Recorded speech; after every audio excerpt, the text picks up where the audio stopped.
Welcome to the Long Take Review, where three college professors talk film, providing insight, not assigning homework.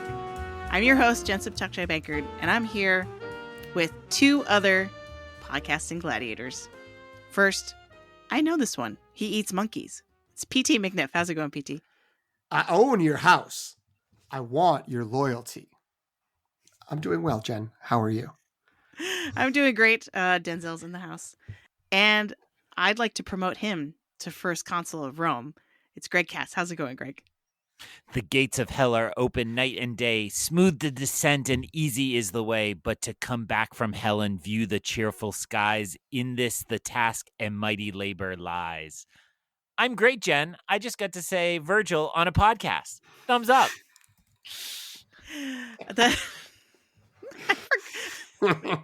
I managed to forget that you had that.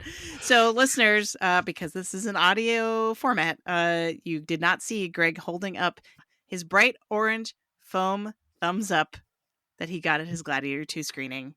So by now, hopefully you figured out that we are here to review Gladiator II. So this is a sequel that many have waited for.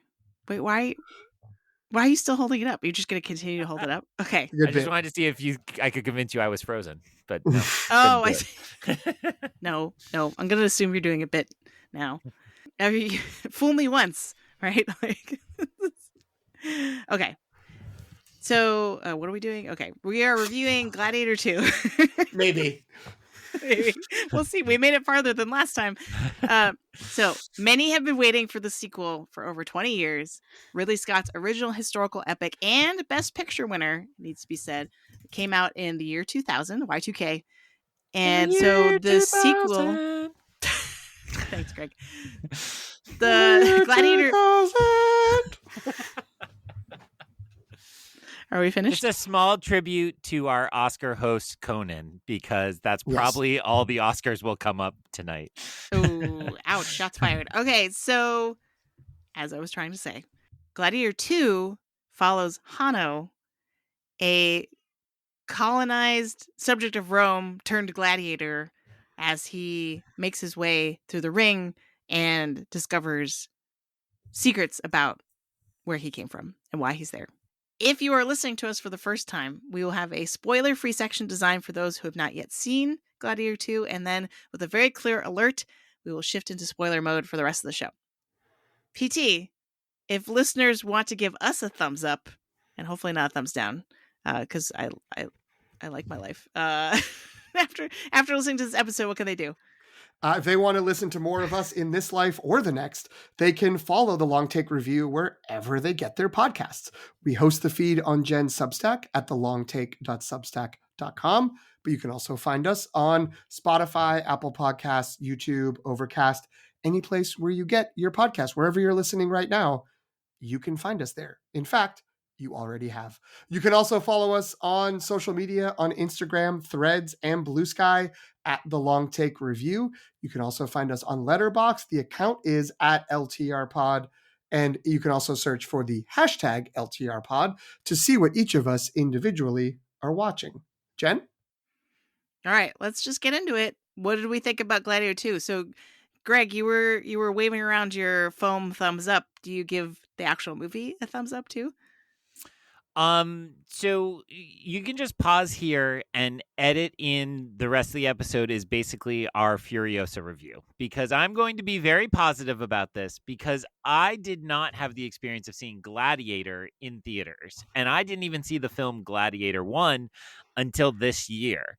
And so I will say I had a fantastic time at this movie, and I'm a big thumbs up because I had not gotten to see this kind of big spectacle, and I had my bucket of popcorn. I was at a big IMAX screen. I was loving every minute of this.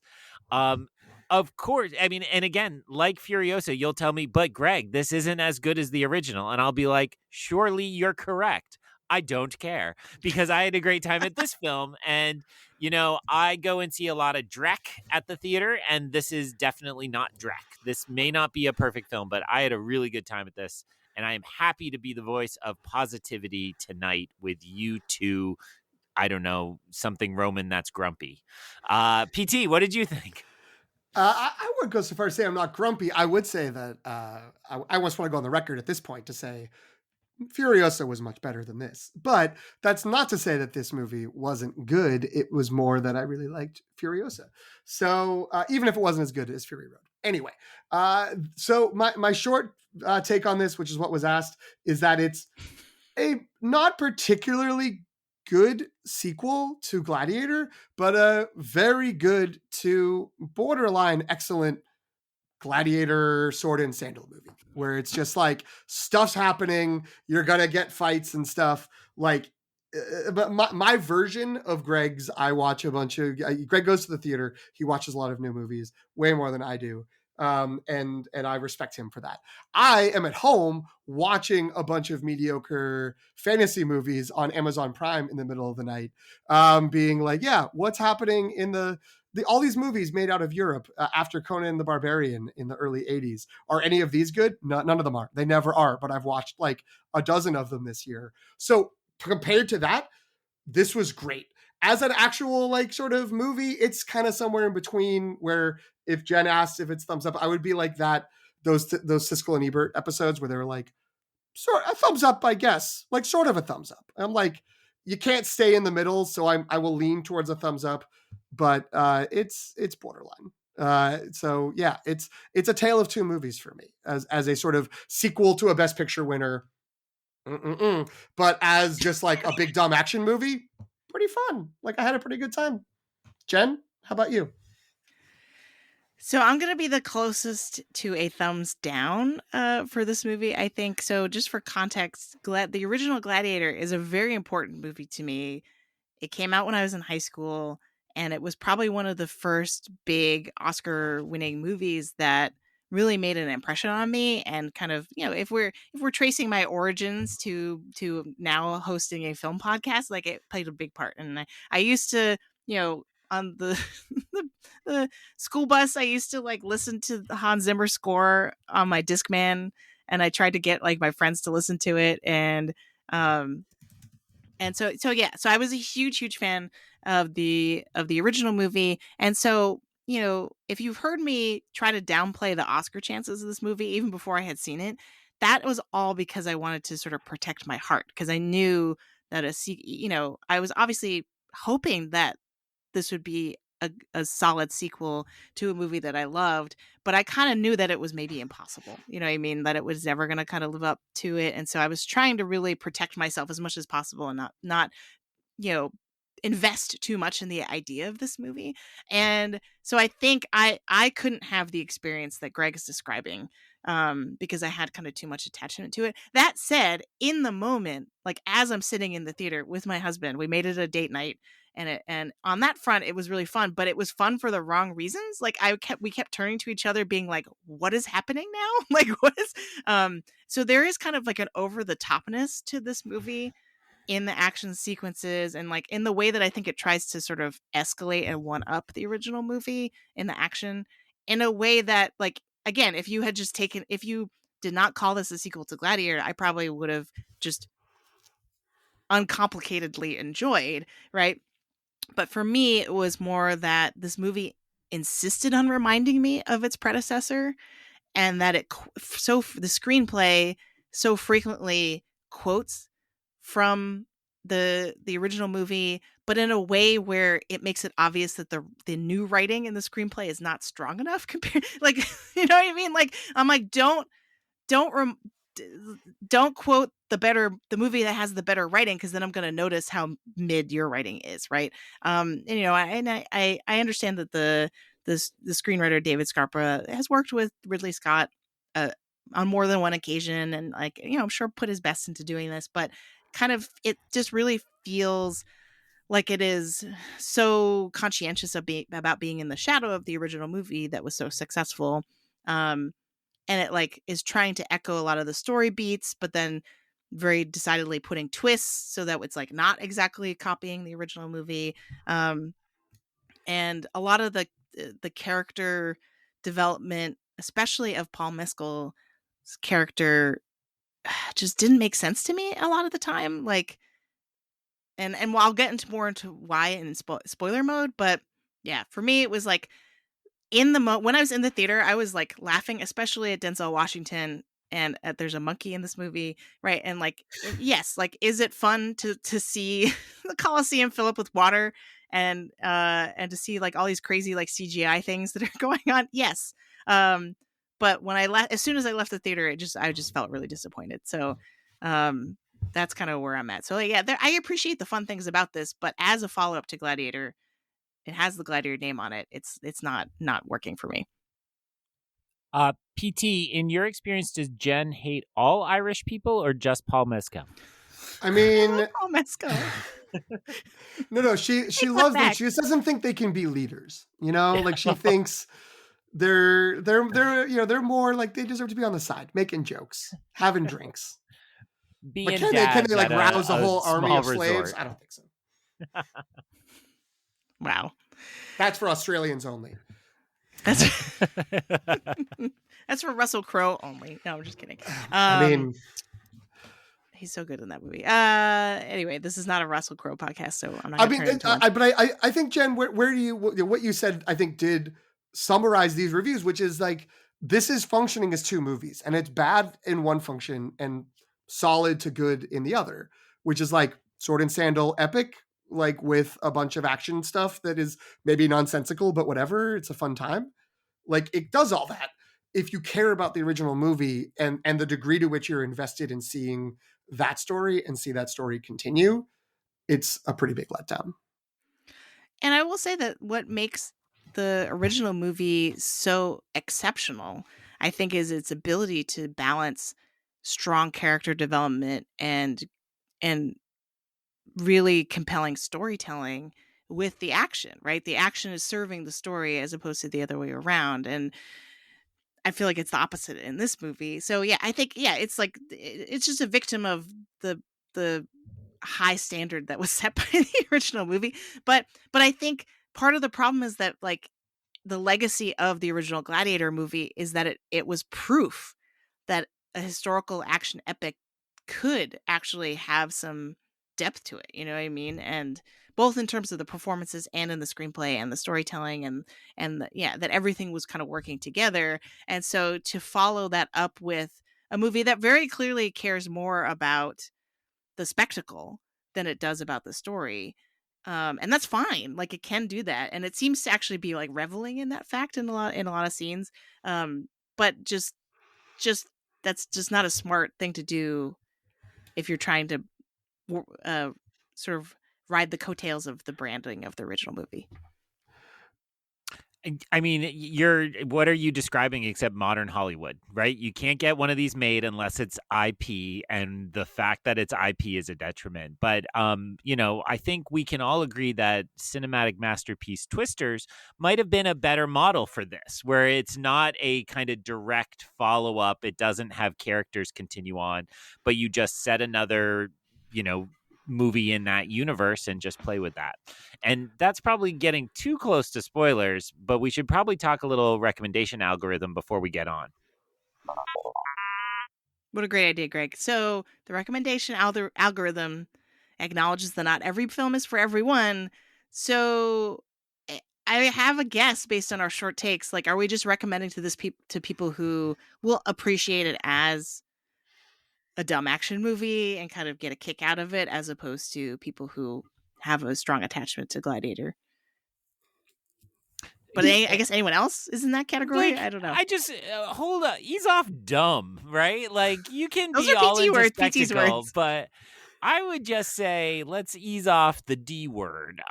So I'm gonna say, what came to mind most often is the fact, there just was this whole thing. Was it like a year ago about how men think about the Roman Empire every like day or whatever? And I got asked by so many like casual acquaintances, like, how often do you think about the Roman Empire? And I'm like, basically never. I'm a revolution guy.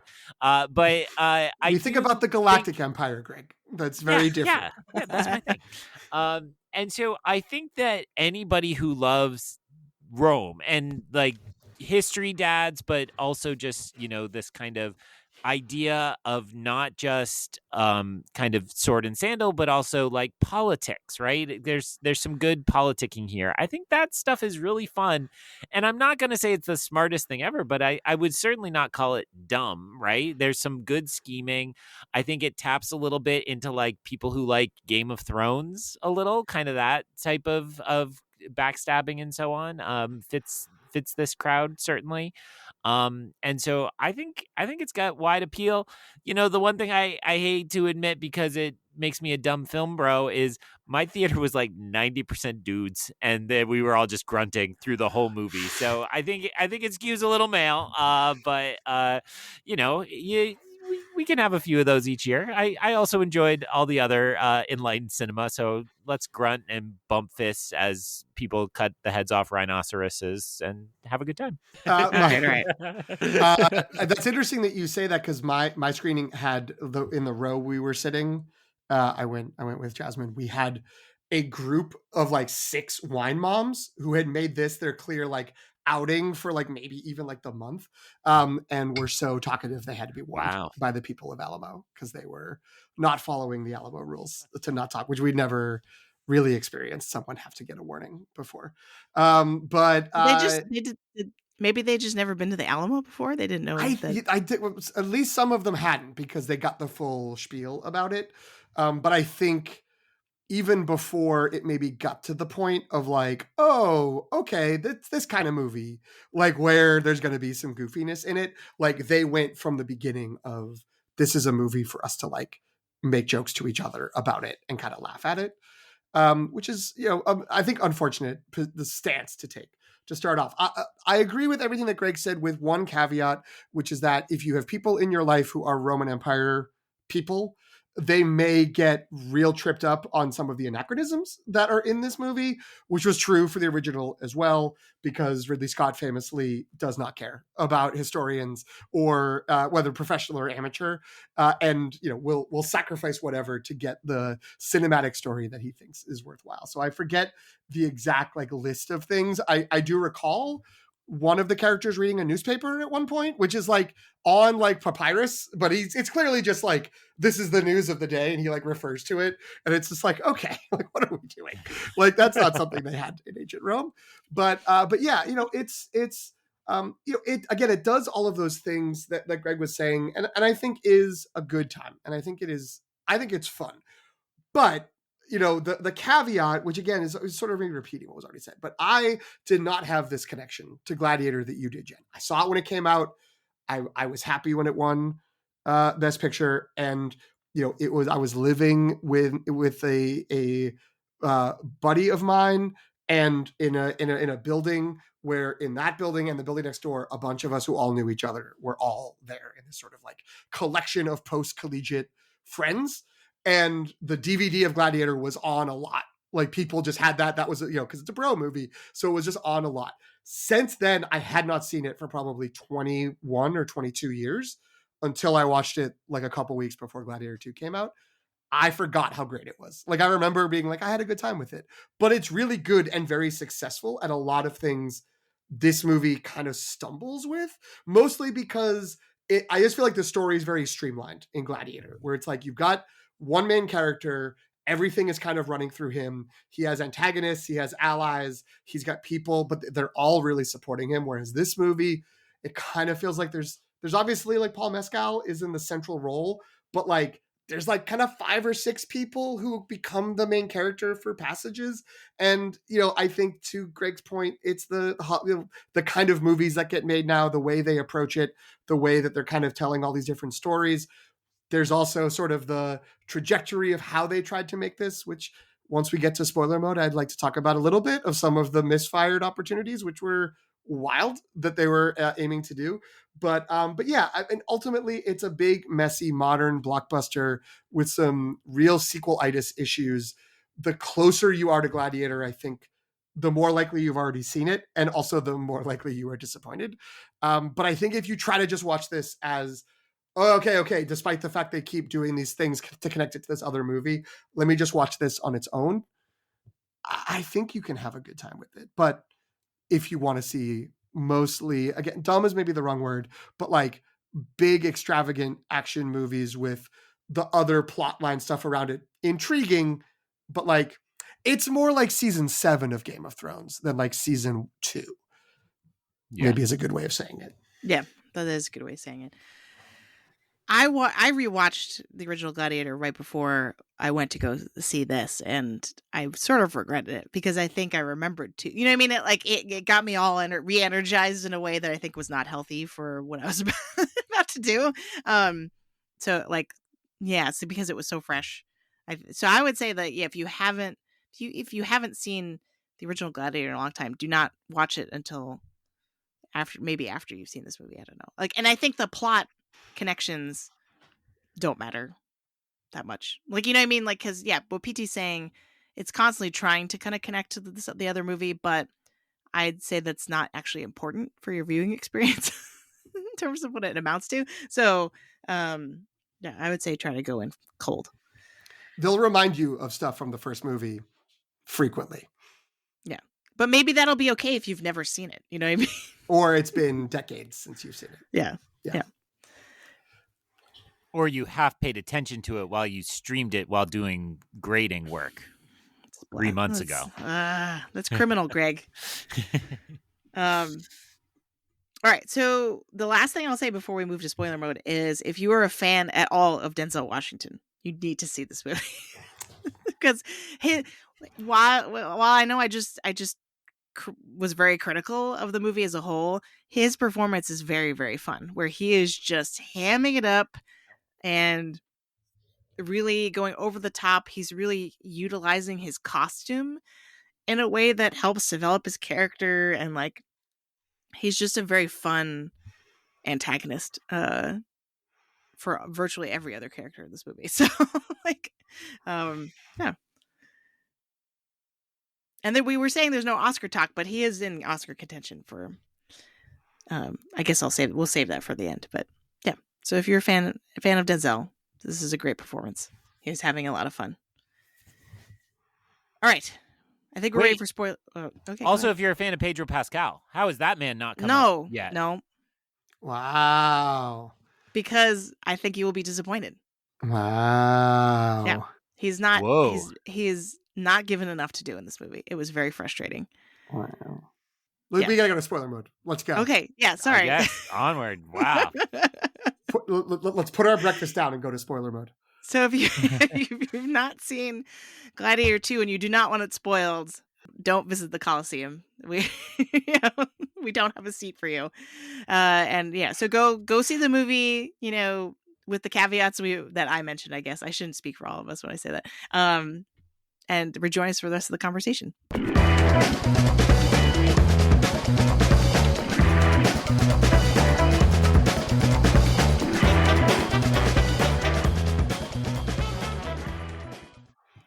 Okay, so I guess since you reacted so strongly to what I said about Pedro Pascal, I love Pedro Pascal. He's one of my favorite actors, and I feel like he's criminally underused in this movie.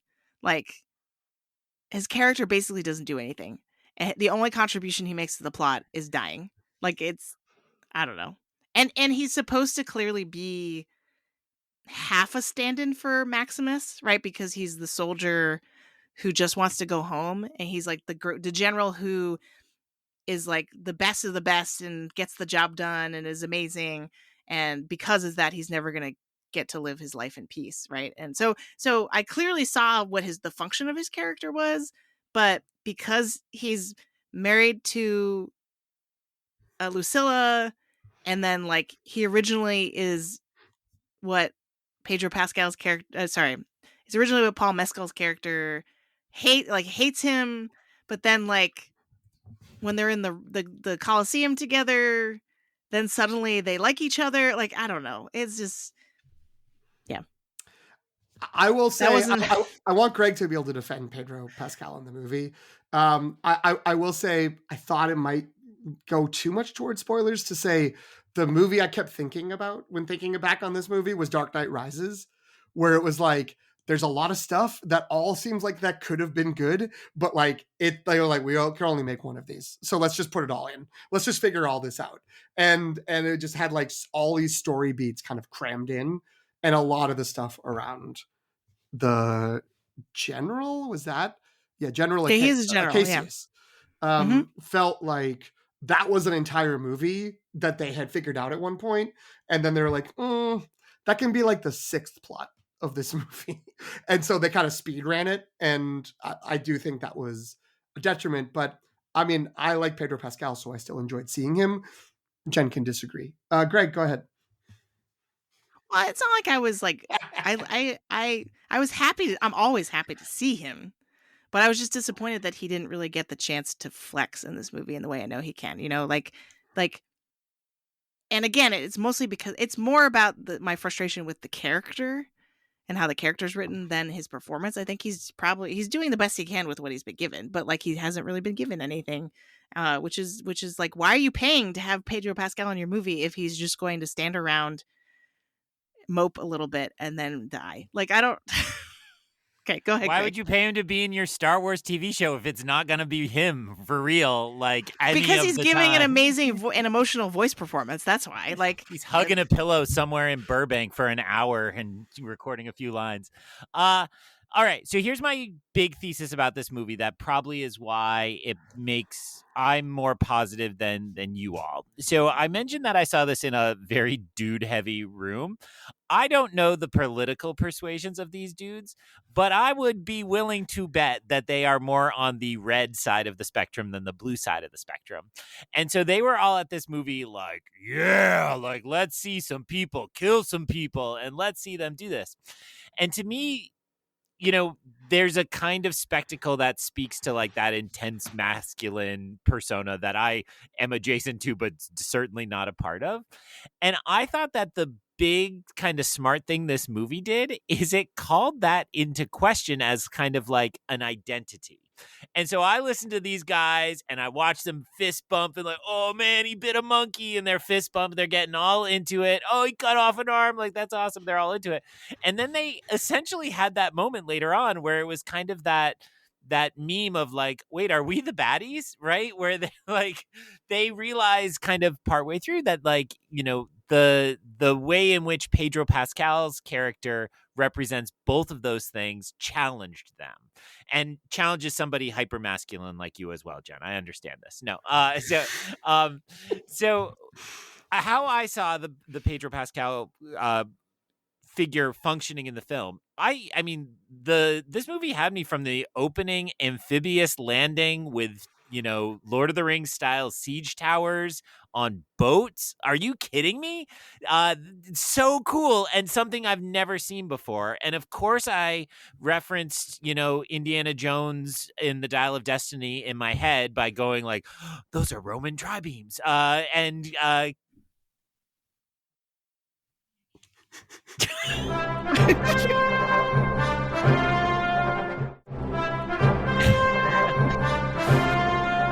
Okay, so I had. This is accurate. This is correct. This is the podcast. All right. Oh, there's an infinity button. That's what that does? Oh. Okay, sorry. So good to know. I was waiting because I thought I had already pressed. Never mind. Anyway, carry on. Okay. So here's the thesis. So Pedro Pascal to me represents this ideal Roman soldier, right? He's a general and he's the returning hero. And he is what gets turned negative in the light of the corruption of the Roman Empire, right? He's the good heroic figure who simply can't escape the system.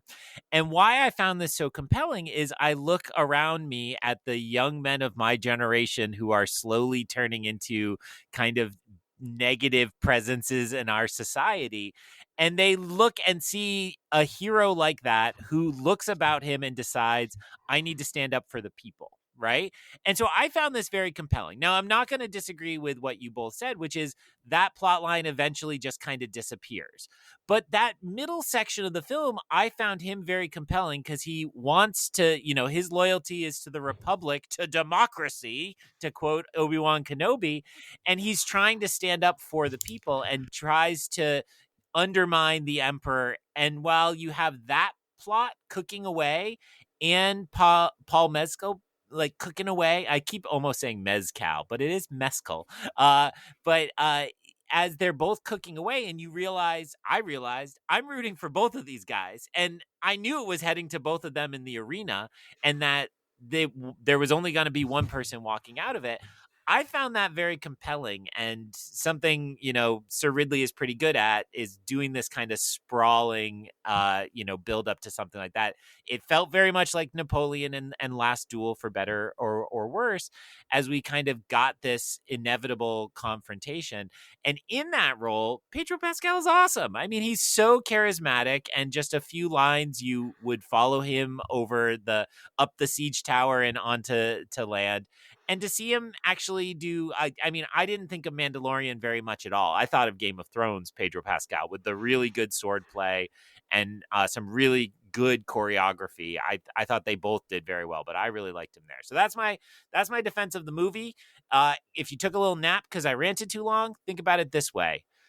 Sir Ridley did what Francis Ford Coppola desperately tried to do in Megalopolis and failed spectacularly. But Sir Ridley said, let me just show you the actual Roman Empire and the actual effect on corruption and the actual choices that a good man would have to do, both of them being good men would do in this system. And I'll tell you something much more resonant with the current age than whatever that other film was. So there's my rant. I appreciate. Oh, sorry, Jen. No, I just wanted to close Greg out with thesis, please. It's a good thesis. Please. There we go. Well, I was going to say I hear what you are saying, Greg, and I do think that was there. I think it ended up just being so kind of like not cobbled together, but like it just felt undercooked. Like it just felt like all those ideas weren't really there. I did have a moment, and I feel like I may have said this to you all in conversation at some point, but there was a moment early on where I was like, is this going to be great? Like, is this going to actually be incredible? Because I was like, oh, they set up all these pieces for a classic, Greek tragedy, but Romans had their tragedies too. But this classic tragedy of two people working to like upend the system who are also on rails to like fight each other, and they're just going to end up taking each other out in the end and the system winning. And that's what we're going to end up with. And I appreciate that the whole plot of the movie wasn't immediately clear a half hour in, which is what that would have been.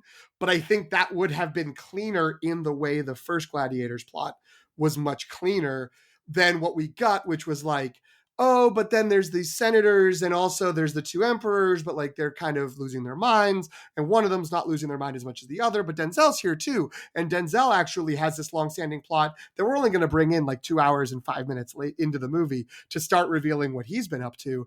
And like, I liked all of those pieces being on the board, but I didn't think the moving of the pieces actually worked that well. But I liked the intent, like you were saying, of like, well, I see what they're aiming to do here.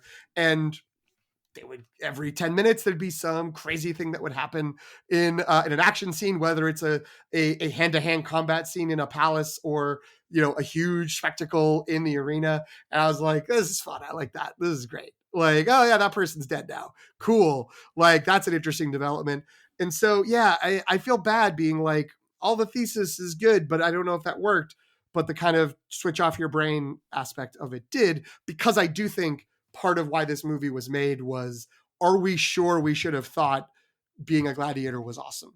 Like, because that's kind of what Gladiator made people feel. And it's like, no. This was very bad. Like you missed the parts where we were saying this is bad. Let's double, maybe triple down on it in the sequel. But those were the parts that I thought were the weakest and landed the least effectively. I think what Greg's describing about the system, and it's all like Acacius being like a man of the people and trying to defend the Republic, like that all sounds great. But I think that in the climactic moment for that storyline, instead of it being about that, the only thing he really gets to say before he dies is, I know that you are the son of Maximus. Right? And then that, to me, that kind of derails the story that you're describing, because it's too preoccupied with the lineage and the legacy of the Lucius character than it is about the thesis that you just said, which is great. I think that would, and I can see, pockets of that in the movie, but I think at the end of the day, it's just kind of too distracted by, oh, we gotta make this like Gladiator, the next generation. Well, and I think, the fact that I talked about all the stuff I just liked and it really didn't involve Lucius at all, that I'm only talking about the other parts of the plot, I think reaffirms everything you're saying. But I will say in that death scene, I thought it was just as significant, like, oh, you are the son of Maximus, but also, oh, I have an army and they will do whatever I say. And here's how you reach them. Like that is a part of that as well. And so I found, that piece, like he can't finish his mission. So he's going to pass it on to this figure who's become worthy of it. And I don't want to lose, like I can sound as high minded as I want, but like, the boats in the Colosseum, I'm like, punching my own hand, like, yes, like, and I guess there's actual historic evidence of some of that is what the press tours would have me understand. And then the beasts, like, I really did think that those scenes were really nice. I complained in some previous episode, I think, about how I saw Gladiator and when it got to showtime, they played a 20-minute behind the scenes get excited for Gladiator II before they started playing Gladiator II, which I was already in my seat for. Yes, you did complain about this. I don't understand why they did that. That's weird. But in that kind of clip package, there's obviously a lot of, endearing things with Denzel, but Denzel is standing there and he's like, we got horses, we got seats, we got this. This is Cecil B. DeMille on steroids. And I loved it so much to like, and he would say, I mean, again, he's a giant movie star. He's, I don't think he always gets enough credit for being as great as he is, even though he's well loved. Like he's just transcendently good. And the fact that he's there before the movie telling me, like, this is the biggest thing I've ever worked on. This is, like so many modern movies, they're emphasizing there's a lot of real here. And he's saying, like, yeah, Sir Ridley just builds it. Like, Ridley just does whatever he wants and he builds it. Like, all of that mattered to me, and I'm there for it, and I'm there for big spectacle too. So PT's right to not ever sound so high-minded. You're not also like, oh my God, I can't believe that guy's arm just did that. Or it's been a little while, but the way the one emperor kills the other was particularly awesome. I just can't remember what it was. So that was awesome too. Well, Denzel slices his throat. It's like, well, I think one emperor stabbed the other one, then Denzel comes in and like he finishes the job, guts him more, and then slices his throat. Yeah, it was great. I mean, Greg is correct.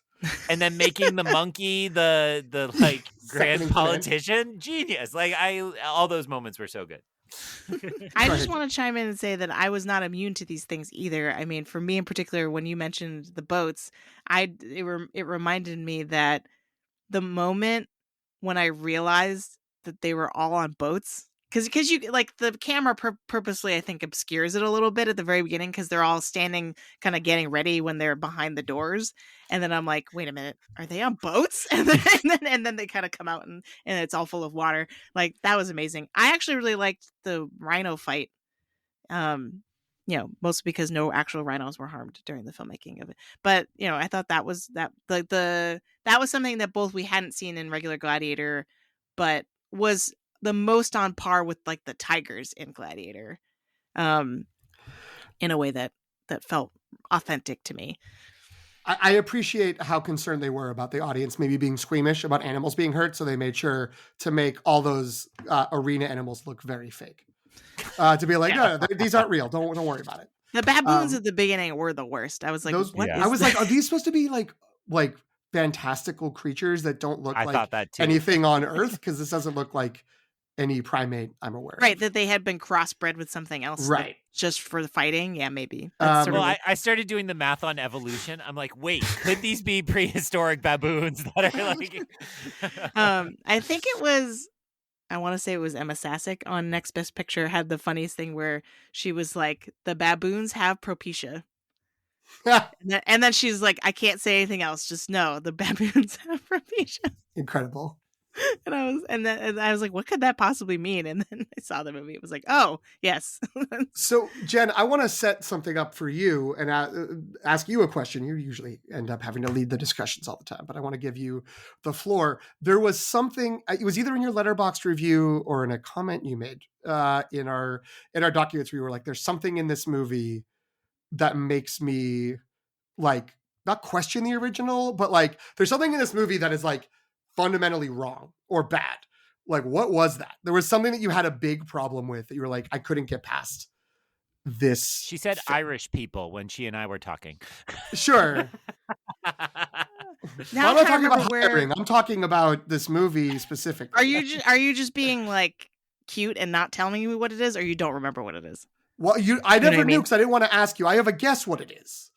I think it's the parentage of our main character. But you said in either your Letterboxd review or maybe like you had like a comment back and forth there where you were like, there's something in this that like I couldn't forgive or something like that. I can look up. Well, I don't think it's that. So we're in spoiler mode, so we can say. I think what you're referring to is, and I said it already, so I guess it can't really spoil it anyway, but that Lucius is the son of Lucilla and Maximus. For me, there was a pivot point in the story that had zero grounding from a character standpoint. Oh, okay, that's not what that is. Okay, so sorry, but I had thought that it was the Maximus thing. I'll clarify. Yes, sorry. Now I remember what you're saying. That was my Letterboxd review.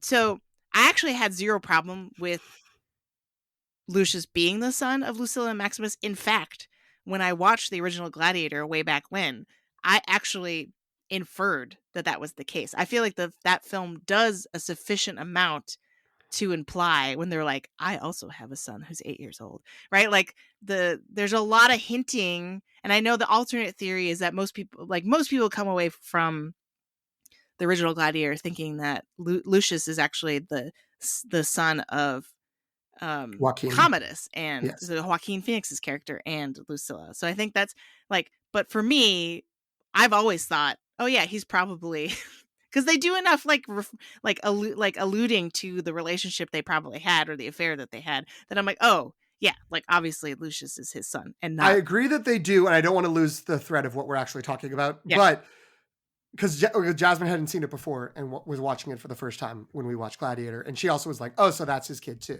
Yeah. And I was like, I don't think so. Like they haven't. I don't believe that's part of the plot, but it is clearly implied.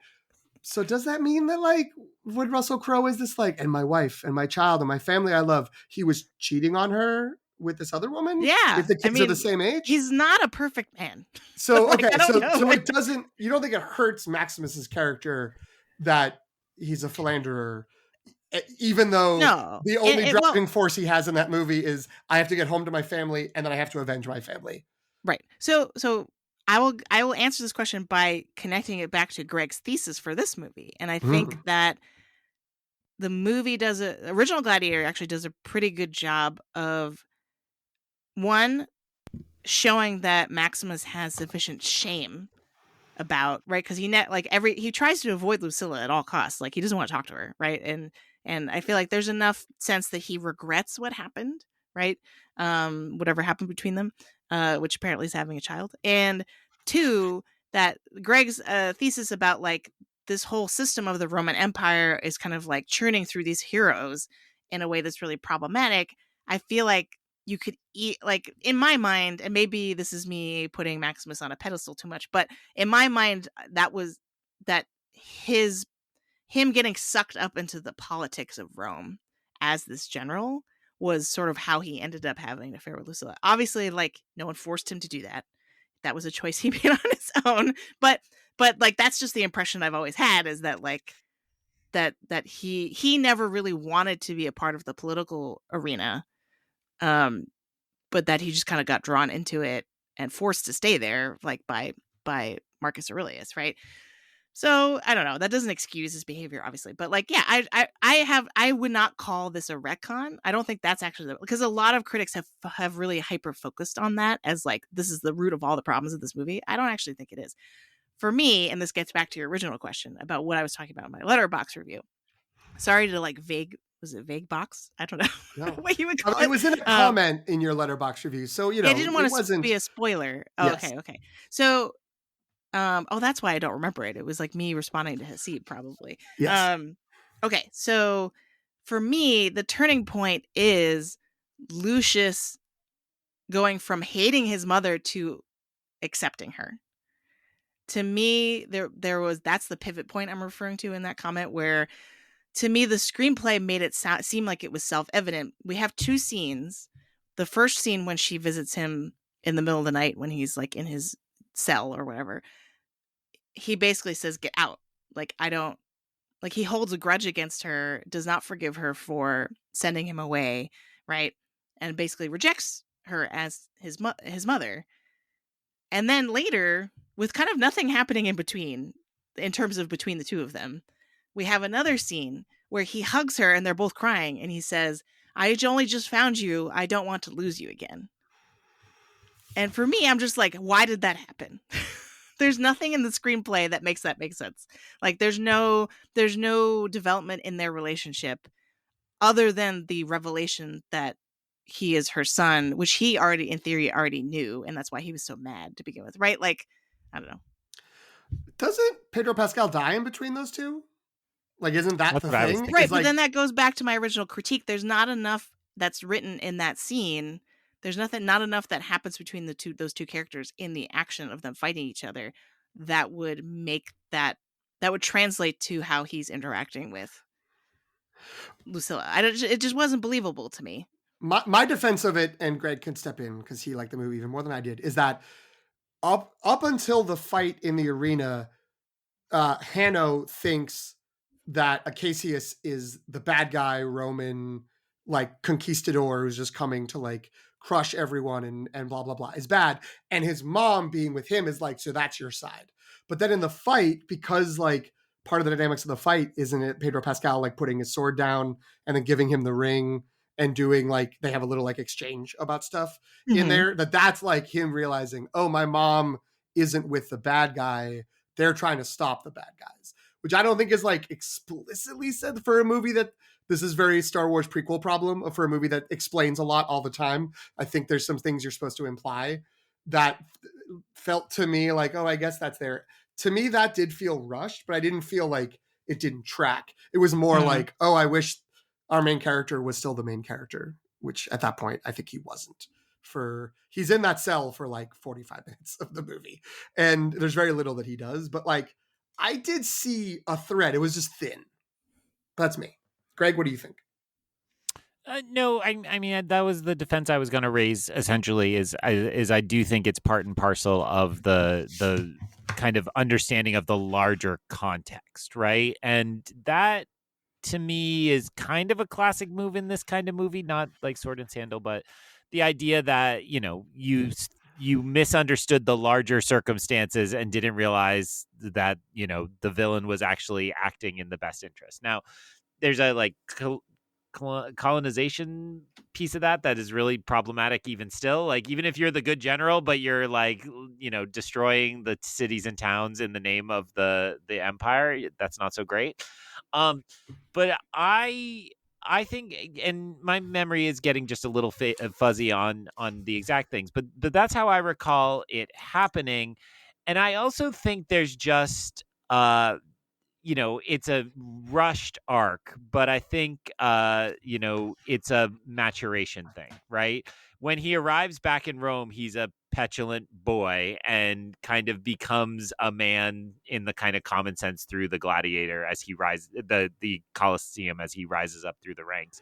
And so I think there's a little of that going on, that, you know, he was petulant, that he got sent away. The piece I'm having trouble remembering as I stammer through this is like all the flashbacks, which that would probably be my pinpoint on like the least successful part of this, where it's like, let us fill in the details from his backstory, but not tell you who any of these people are. We'll just make it slow-mo and we'll desaturate the color so you can tell it's important. And I never thought they were particularly demonstrative, other than somebody got him out of the city and people protected him. Kind of the basics you would have assumed happened. So that fits with what PT just said about explaining the things you did not need to explain and leaving some of these plots a little too broad. But I I also can't remember exactly where it falls in there, but that's also where the Emperor starts and Denzel Washington start being really cruel to the mother. And, when my stepdad and I faced off in a gladiatorial arena, and let me see, I killed him. And then my dad's old bosses started, harassing my mom. I got pretty defensive of my mom, and I really stood up for her and struck back against her corporate overlords. You quashed the beef that you had with her temporarily. Yeah, you kind of forgive it, and you water under the bridge. Sorry I killed your new husband, but he was who he was. So because we talked or touched upon that kind of people being mad about the parentage, which I incorrectly assumed that Jen was one of them, and we also, Craig was just talking about flashbacks. Did either of you read about the development history of this movie, or more specifically, what potential sequels were in the mix for the first decade after the original Gladiator movie? I No, but you told read us your text about them. Okay. Yeah. Well, for the listeners, I will say that. So first, the year after PT's texts coming soon to Patreon tier 5. Yes. Right? Like you can get these texts. Nothing's better in podcasting than talking about month-old text exchanges. But the year after Gladiator came out, they already were like, we got to do a sequel, and the idea was it would be half prequel and half sequel, and it would be about Lucius and his parentage and where it came from. So apparently from this point, if not in the original movie, at least when they were going to do a sequel, they were like, well, clearly Maximus is, or at least part of the story, so Russell Crowe could come back alive in the prequel stuff as sort of the story of Lucius. And then the other part would be essentially, at least in broad terms, what we got, which is 15 years after Gladiator, Lucius has grown up. What's happening now? Now, the problem, or a problem with this, was the studio was like, that sounds great. Why don't you do that? Some old stuff, some new stuff with a new main character that is handed off because our original main character dies at the end of the first movie. The issue is that Ridley Scott and Russell Crowe were like, we love working together, because they made like 6-7 movies after Gladiator together. And they're like, we want to do this like with each other. So their response was, we've been investigating the Roman concept of the afterlife, and we want the movie to be about Maximus in hell. And we want like the Lucius's story as an older like adult in 15 years in the future is this movie is him bringing Maximus back to life. And the end of the movie would be Maximus resurrected, so they could keep making Gladiator movies about Maximus after that. So the studio was like, no, we're not doing that. That's crazy. So that kind of hung out for a little while. And then this is what I texted them, which will be the only other thing I will say. This wasn't said in the Wikipedia page, but I believe I saw an interview with Russell Crowe that said he's the one who commissioned this. Not Ridley Scott, but he personally paid for this, which was to get the singer-songwriter Nick Cave, who has worked in film, but he got Nick Cave to write a new draft of a sequel, which was, and I'm just going to quote Wikipedia here. Apologies for the half-assed thing, but I don't want to try to change any of this because it's really a masterpiece of a passage from Wikipedia. It was later revealed to be written under the working title of Christ Killer. Cave described the plot as a deities versus deity versus humanity story. The story involved Maximus in purgatory, who is resurrected as an immortal warrior for the Roman gods. Maximus is sent back to Earth and tasked with ending Christianity by killing Jesus and his disciples, as Christianity was draining the power of the ancient pagan gods. During his mission, Maximus is tricked into murdering his own son, who I assume is supposed to be Lucius. Cursed to live forever, Maximus fights in the Crusades, World War II, and the Vietnam War, with the ending revealing that in the present day, Maximus now works at the Pentagon. The script was rejected and scrapped after Steven Spielberg, who had consulted on the original film, told Scott it wasn't going to work. What? Thank you, Steven. What a masterpiece. And I guess he couched it in, it's too much to film. You can't film this. Like, this is someone who works in theater who doesn't know what you can do in film and thinks you can do too much. And not, this is an incredibly bonkers story where you can't take a beloved movie hero who's dead and make his new mission go and kill Jesus. I was gonna say the back half of that sounds like X-Men Origins Wolverine. It does. Another movie that's not good.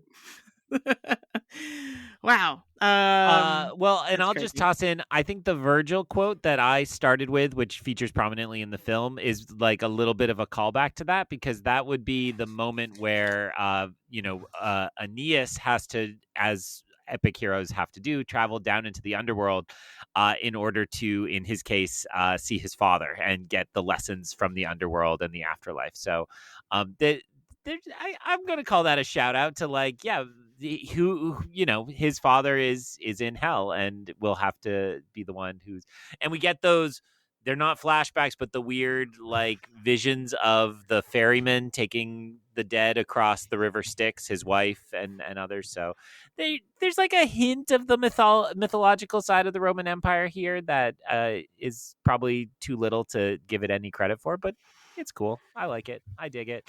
It's just enough for me to go like, I read that poem. I enjoy that moment, and that's what I wanted out of this film.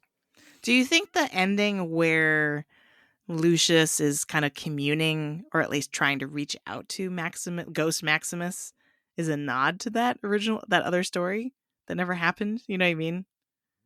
Maybe. Like maybe that was like hopefully an it's image. not supposed to be a tease for another movie in which Paul Mescal has to go with Russell Crowe into the underworld. I mean, Ridley Scott did say that he's already working on Gladiator 3. Now, that doesn't mean that that's what it's going to be. And it doesn't mean it's going to happen because Ridley Scott's 86. It opens with Paul Mescal getting on the boat to the River Styx. Being like, hi, maybe, Dad. But like he doesn't. Now this is the reveal of like, we're recording this a few weeks after it came out, but like he doesn't die at the end of this. Isn't he still like going? Like but everything I've read but he touches the dirt, which he does many times throughout the movie. Sure, we get it. That's what Russell Crowe did in the original movie. He saw his dad do it once. But he does that the final time, and he says something like, "Father, speak to me." And then there's something that happens that kind of indicates that he gets an answer, and then the movie cuts and ends. So, and then I try to do some light internet research, like looking at reviews and stuff, and it does seem like most people interpret that as he was successfully communicating with like only now can he actually communicate with Maximus somehow. Interesting. That's where we get the hand on the wheat, right? Is that the community? We finally got the shout out back to that. Yeah. Because that's how the original movie ends, with him reuniting with his family. Yeah. The wife he cheated on. Only Lucius doesn't. Okay. Only Lucius doesn't die. So it doesn't make sense. Well, I will admit that I was mostly in the end, which I enjoyed the sort of like what we got viscerally of like Paul Mescal riding out from the arena to meet or catch up with Denzel, who's now put himself in charge of all of the government of Rome, and the Praetorian guards are coming in from behind the two of them, and Cassius's army is marching up, and then the two of them fight, and it's the big fight thing, and then Paul Mescal's like, let's talk to all these characters, and all I can think of was all those soldiers being like, who are these two people? Like, what's happening? Like, why are we watching them? Like, isn't that the traitor guy? And I think I heard about him as what's going on? Like, there's no reason why anyone would listen to them, let alone like stop what they were doing to watch them fight, which is fine because it's a movie. But like, I was mostly thinking about that I apparently zoomed over the possible communing with the dead that was happening in the final moments. So thank you for reminding me. But so I guess I don't know if he was really talking to him because I didn't even realize that was happening. Yeah, it's not particularly obvious, but I think that, I don't know, that seems to be the takeaway generally. And that's back in the Colosseum, right? He went back and saw where his mother died and is clearly thinking about both of them. And, yeah. And the line is very clearly he's trying to communicate with Maximus. I think it's just ambiguous if he succeeds. But the way that it's shot, I think implies that he does. I mean, look, if we're going off the rails, we might as well get Lucius with Force Ghost Maximus, like, let's save the people and tear down the Empire. I'm here for it. It's actually Russell Crowe as Zeus who shows up. Oh my God. That'd be incredible. All right.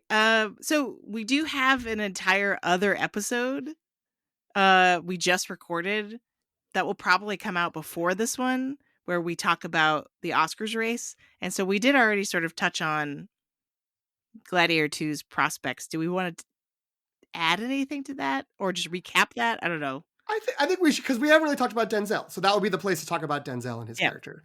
Yep. I think we should do So I think we should do some the people will music listen drop. to this and not the all around. Okay. Yeah. All right. So yeah, we'll now go into Oscars watch.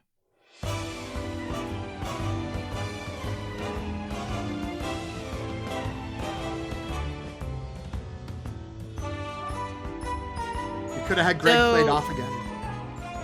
Oh, that's true. That was great. Don't reference that. No one will know what you mean. They Unless haven't. they've No, listened this to one comes out later. After. Right? Oh, okay. That's true. But you're assuming they've listened to both. It's a reason to go. Yeah, it's a teaser to get them to go back. Okay. So we had sort of, from what I recall in the conversation we just had an hour ago, was that it's going to be kind of like a Napoleon below the line series of nominations, right? And then Denzel Washington. I think that's where, we sort of were like, just to speak on it, to go into the history. Gladiator got 12 nominations. Like, Gladiator was an insane powerhouse, and it won 5. It won picture, it won actor for Russell Crowe. Mm-hmm. I mean, top-notch deserved win.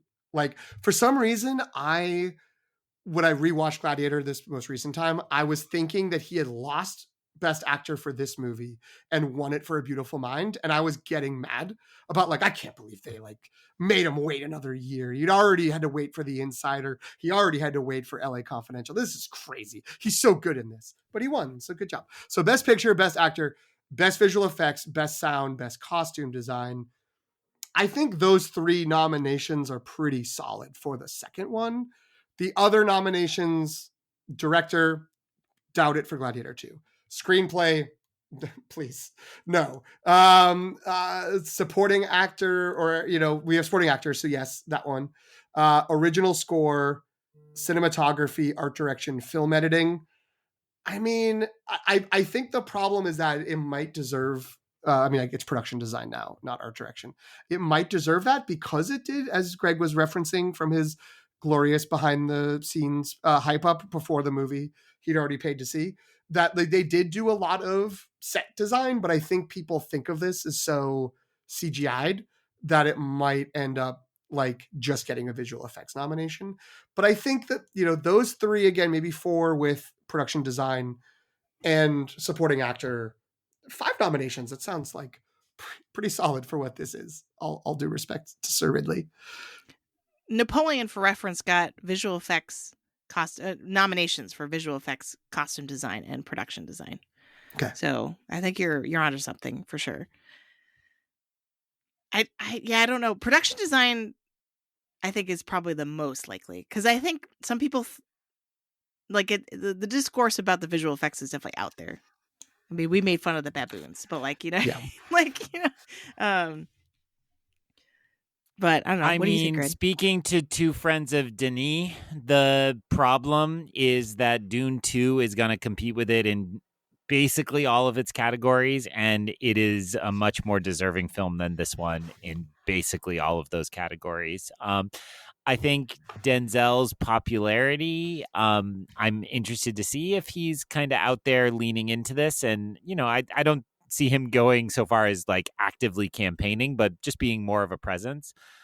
That's the one that's interesting to me.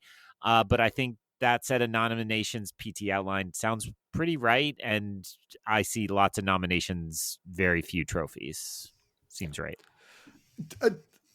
Does Denzel have a chance?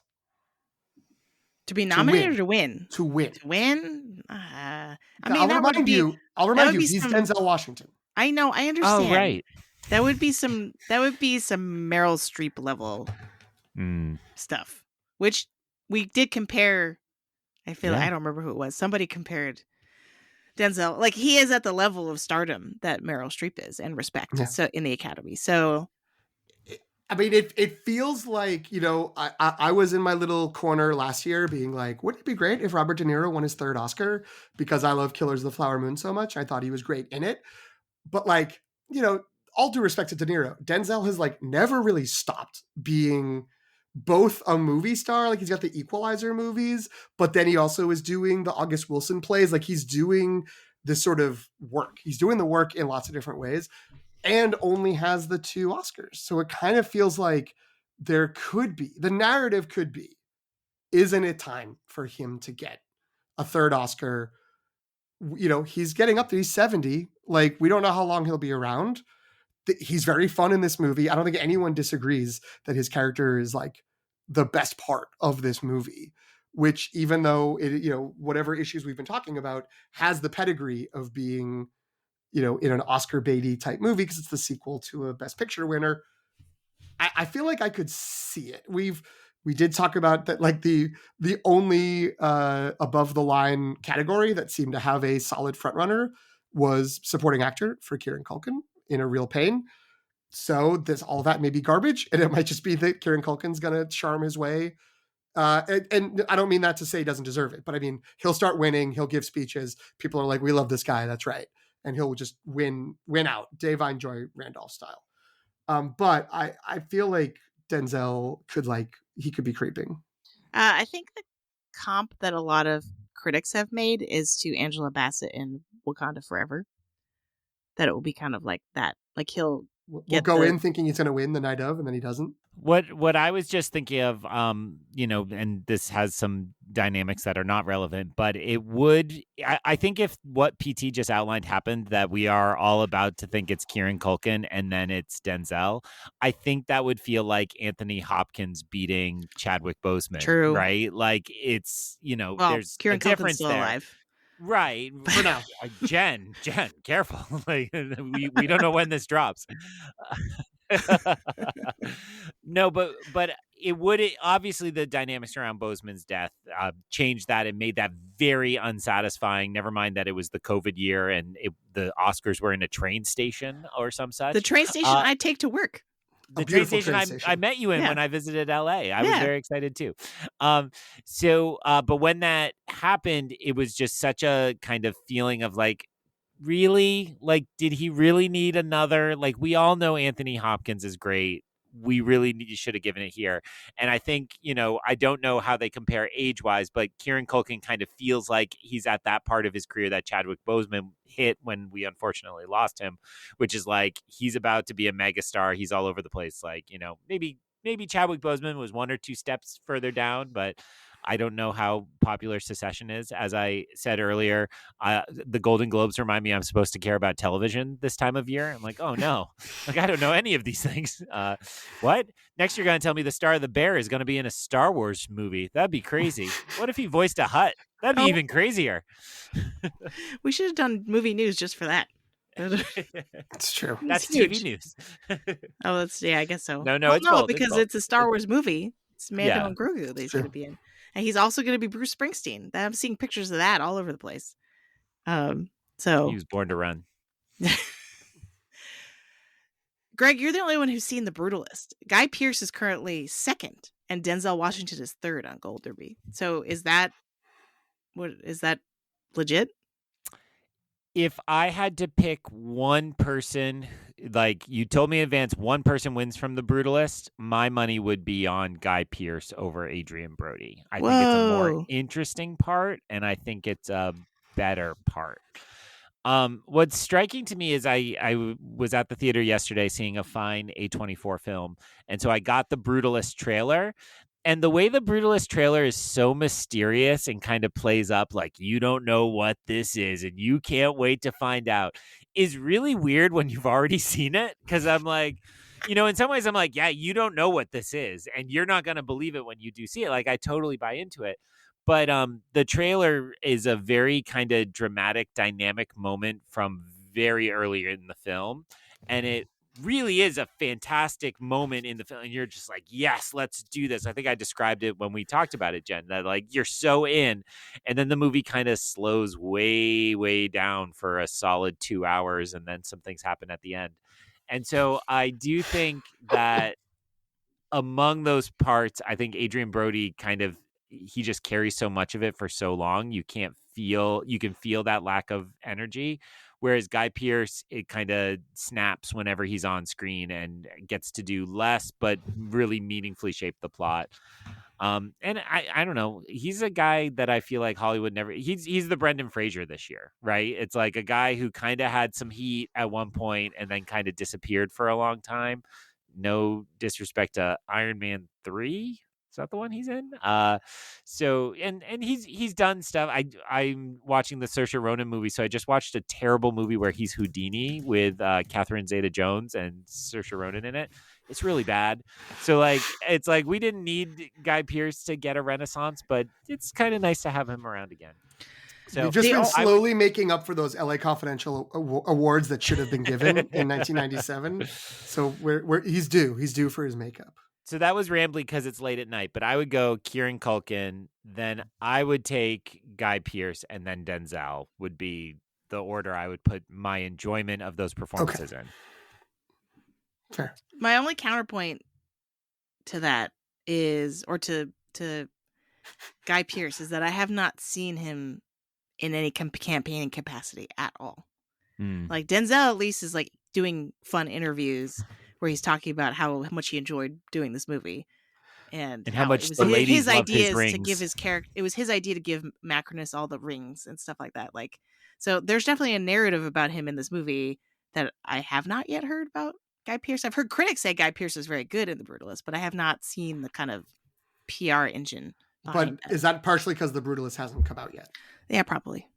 So maybe Brutalist well, it hasn't stopped Timmy Chalamet. That's a good point. Complete Unknown's not out yet. Got some buzz this week because tickets went on sale and they got to announce their splashy, like, it's still going to be special to come see it in 70 millimeter, and you get a program for the art exhibit of the fake architect and things like that. And like that's gonna play really well with the kind of film crowd. Yeah, like the three people on this podcast. I was definitely like, I didn't really like that movie, but I gotta go back and get that brochure. Like I gotta get a ticket. But PT our audience heard him earlier this week give some harsh takes on Wicked kind of deflating soon. I mean, he's always giving harsh takes on Wicked.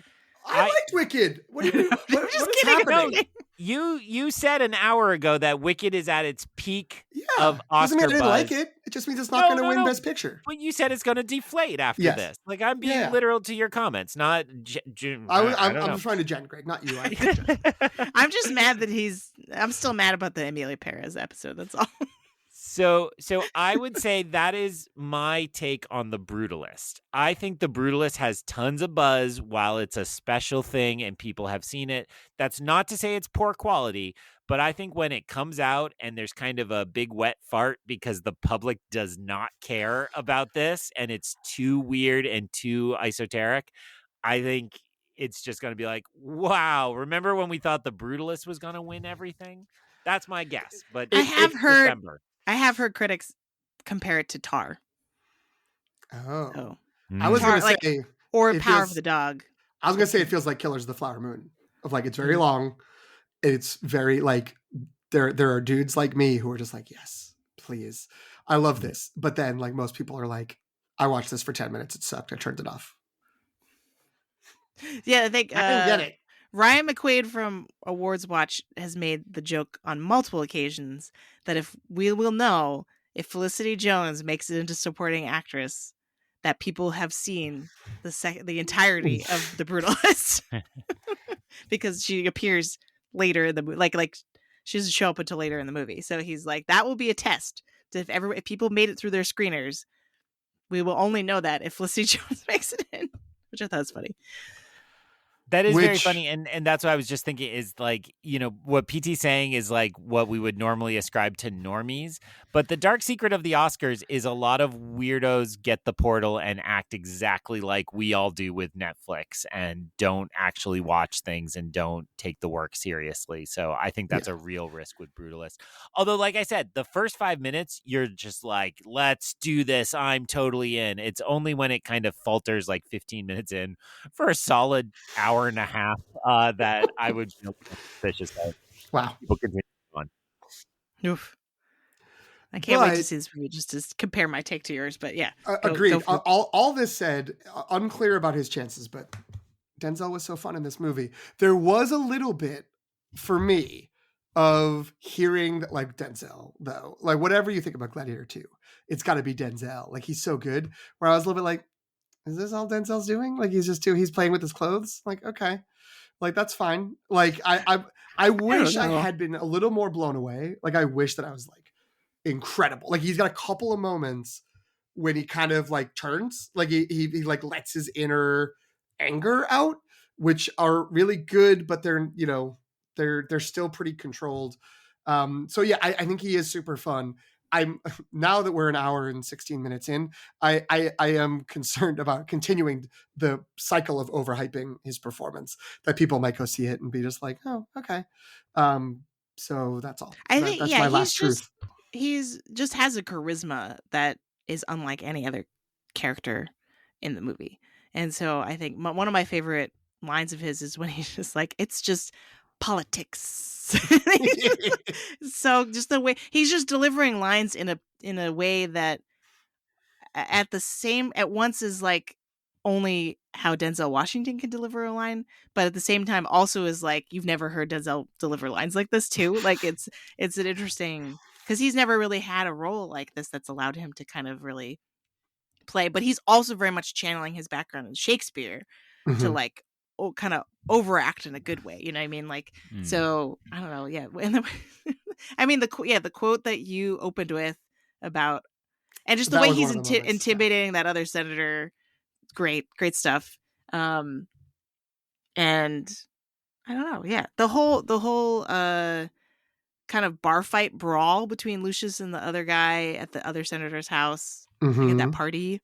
I think he's very good in that, because his looks, he's also giving looks like he's the only one who knows what's happening in most of the story, you know what I mean? Because like you can but and again, they kind of waste it, like they don't really do a whole lot with that, because he's looking around like, wait a minute, like why does this guy from this colony, why is he quoting Virgil? Like, what is his deal? Like, and then when he's the first one to realize that Lucius is Lucilla's son, because he's like, again, he's in the background just giving looks like, wait a minute, like, would this be a better movie if, with all due respect to him as a performer, the whole Pedro Pascal storyline was gone and it was like the end, like the I'm here to help you like get back to the emperors that you're mad at, was, you know, it was Denzel, so it was just more about Lucius and Denzel.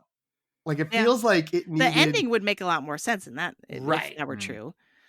Because I feel like them fighting at the end kind of is like, wait, why would they do that? Like, and it's so against, like, they do reveal, like you said, at the 11th hour, they reveal that he also was a gladiator, like Proximus from the first movie, right? He's clearly supposed to be the Proximus stand-in. But that he too was a slave and came up and through the gladiator system, and then that's what fuels him. And in theory, that could justify why he would be good in a fight. But also, everything we've actually seen his character do in the movie does not indicate that he's a fighter. So, like, it's just weird. I don't know. I don't know either. Yeah. He acts opposite Dondas the monkey like he's a real actor.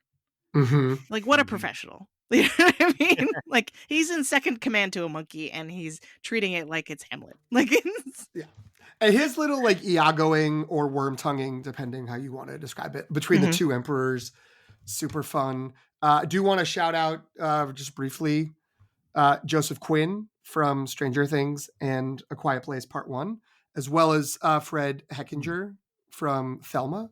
Our favorite grandson from Thelma. Oh, is that where he's from? As the two emperors? Yes, whoa. I think he's also in a White Lotus season, I think. Okay. To bring it back to, because we don't watch TV. Yeah, he's in the first season of White Lotus. He was never heard of it. I've had so many people ask me, "Have you watched White Lotus?" I have to always say no. There's a fill in the blank with prestige TV show. White Lotus is good, but not as good as everyone says it is. That's my capsule review. Even with Aubrey Plaza? Correct. Okay. No disrespect to anyone involved. But all right. Megalopolis is Aubrey Plaza? My goodness. Jennifer Agatha Coolidge from every Aga- ad during a basketball game and a football game? Okay, Correct. I think maybe we need to wrap up. That we're starting to go off the rails. We don't want to imitate what we're criticizing this movie for doing. That's my or at least- brand. All right, Greg, thanks for joining us for this episode and for all your takes. I'm sorry if I stepped on this movie too much that you enjoyed. Where can folks find you on the internet? What are you up to? Still thumbs up over here. Don't worry. All right. Still big thumbs up. Thanks so much. It's fun to actually, we don't say it enough. It's actually more fun when we disagree. And we've had some good, friendly kind of disagreements across a lot of episodes. I don't know, maybe Amelia Perez. I can't remember. So it's been really fun lately. So thanks for having me on. People can find me on Instagram and Letterboxd at EyonCanon, EYEONCANON. As we record this, and actually all the other ones we've been dropping lately, it's Star Wars season, and there's a new Star Wars show on, Skeleton Crew, starring movie star Jude Law and movie star Carrie Condon, which people still don't believe me that that's her. And so I am reviewing episodes of Skeleton Crew over on the Rebel Base Card podcast. So check us out there on a show called Our Flag Means Breakfast. Maybe I think that's what it's called. And on Letterboxd, I'm currently trying to see if by the end of the year I can get as far down the highest grossing movies of the year list as possible. I'm currently sitting at number 49, unwilling to go see the Ronald Reagan movie. But hopefully Mufasa can push it out of the way and I can have the top 50. You can go see a movie you really want to see, like Mufasa. Sonic 3. It's going to be Scuttlebutt all over again, probably. So, two things in response to that. Sorry to drag this out, but Carrie Condon with an American accent is weird. It is weird. It's not okay. I'm not used to This is just further underscoring you guys didn't watch Better Call Saul, where she had an American accent. Okay. She was Mike Ehrmantraut's niece. She was a pretty prominent recurring character. Yeah. That's where I knew her from before Banshees blew her up as one of the great talents. I thought you were just going to confirm that Jen further hates Irish people, but go on. Where did this come from? The second thing is, if you listen to the Rebel Base Card episode about the premiere of Skeleton Crew, and you wait till after the credits, there is a bit that is related to this episode. Oh, wow. I don't even know. What? I don't listen to my own podcast, so I don't know what's after the credits. I'll go check it out. Yeah, that sounds great, Jen. What a great podcast. I'll go listen It's your alternative to Glicked. Oh, okay. Yeah, that's what's there. It's funny. It's very funny. It was worth the wait. And I was like, wait a minute, like, is he saying that on our show? So yeah, definitely check that out. PT, where can folks find you, and how can they remind us how we can find the show? Sure. Well, they can find me on Letterboxd as well. My account is at PT McNiff, PTMCNIFF. I don't have any guiding principle the way that Greg does. I'm just watching a bunch of random things as they come across my ken. And they can find the show on Letterboxd as well. At LTR Pod is the account. They can search for the hashtag LTR Pod as well. If they don't want to go through all the hassle of finding each of us individually, they can look for us on social media platforms such as Instagram, Threads, and Blue Sky with the account at The Long Take Review. They can email us, thelongtakereview@gmail.com. You can also just follow us wherever you get your podcast, wherever you're listening right now. Hit subscribe. Leave a rating, leave a review, spread the word. Would be great for more people to find out about us. Jen, where can folks find you? You can find me on Instagram and Threads at Sopchockchai, SOPCHOCKCHAI, and on Letterboxd at Qui-Gon Jen. I'm trying to find a quote. I just Googled. Well, I mean, you could have just gone to Maximus's grave, where they have engraved the IMDb quotes page for the first movie above his tomb, which is very convenient. The gods have spoken. There we go. That seems like a good way to end an episode. We didn't make a pun on Are You Entertained? We didn't do it. We did it the whole episode. We did it. Or Strength and Honor. We're the only critics in the world who did not go with Shadows and Dust. Is that the yes? Well, they don't. That's the one thing they don't say in this movie, I think. Right. But that's the thing Proximus says all the time. Yes. Yeah. Well, and there's a reason. My favorite, the most quotable. Well, we're really like hanging on here. the most quotable line back when Gladiator came out, my friends and I used to say, "Not yet, not yet, not yet." Oh yeah, that's to each other all the time. Now, but Jen, great. do you know why Proximo repeats that line through the movie? It's because the actor died, and that was like one of the takes they had. Yeah. And so they like CGI'd him into like other scenes. It's just his back. Like he's in one of saying the it scenes. again to make it like a tagline, which worked Shadows great and for you dust, guys. Maximus. He was Shadows supposed to and dust. survive that sequence of the movie. Yeah. Alas. Also, do you know, Greg? Do you know who he ended up dying from? Got into a drinking contest with Irish people. Wait, what? It's true. There were people he was not supposed to go out drinking, and he went out drinking, and he got into a drinking contest. I think it was people from Ireland. And that's what Jen has warned me about all these years. I understand. Watch out. That's what I'm saying. I genuinely don't know if you're making that up. I'm really confused. Okay, we're done.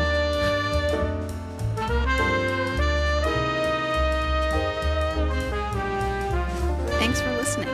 You can follow The Long Take Review on Substack at thelongtake.substack.com. Subscribe for free to receive new podcast episodes as well as written reviews of films with Oscar buzz and new films and series from pop franchises like Star Wars and Marvel.